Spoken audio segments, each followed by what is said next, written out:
For some, this magnetic, magnificent book is a romance, an enemy turned lovers trope. And for the academicians, it's a social cause that showed how Regency operated for women. And this book is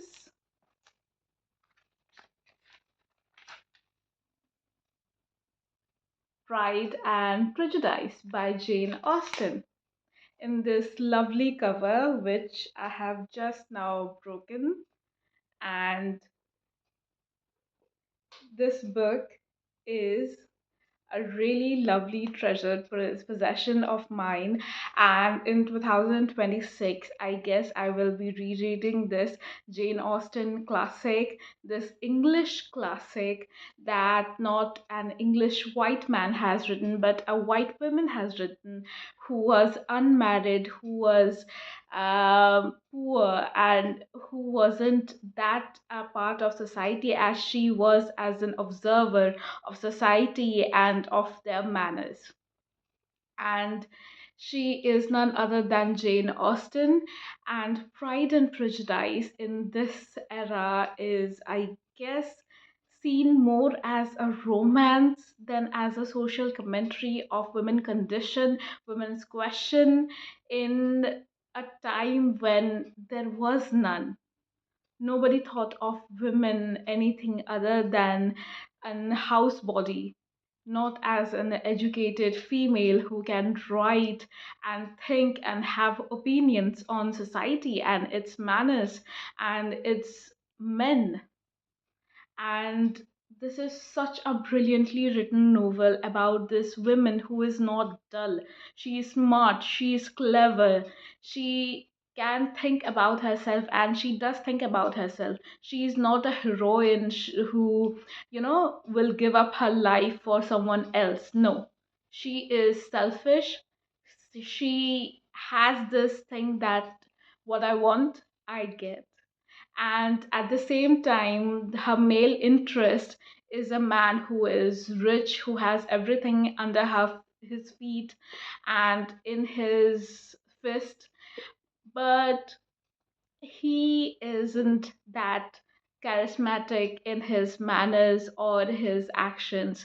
He is shy, he is reserved, and that kind of slows him in finding someone for him to love truly.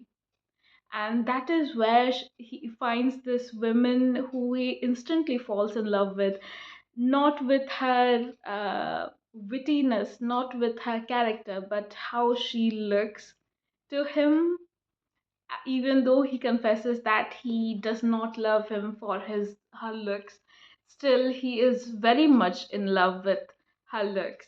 And when he comes to know that this girl has the wit to outcross him, outsmart him, he kind of rejects him but couldn't stay away from her. And that is when this enemies to lover tropes come in, where he kind of hates it but he kind of wants her. And this is how it goes on and on and on.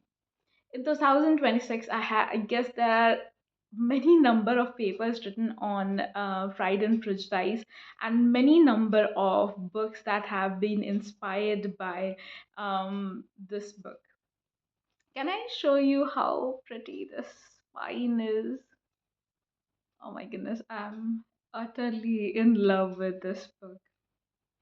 Even with his writing, there are a certain number of people, which I kind of can't help laughing, that they think that this book is really nasty because it has very long paragraphs.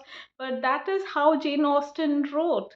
And I am in love with long sentences and long paragraphs, and I don't find anything wrong with them.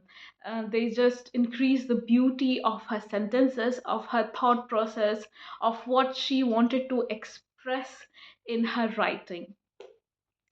And I guess this is all I wanted to discuss about Pride and Prejudice in the 2026 era. Not era, really, the year. Bye.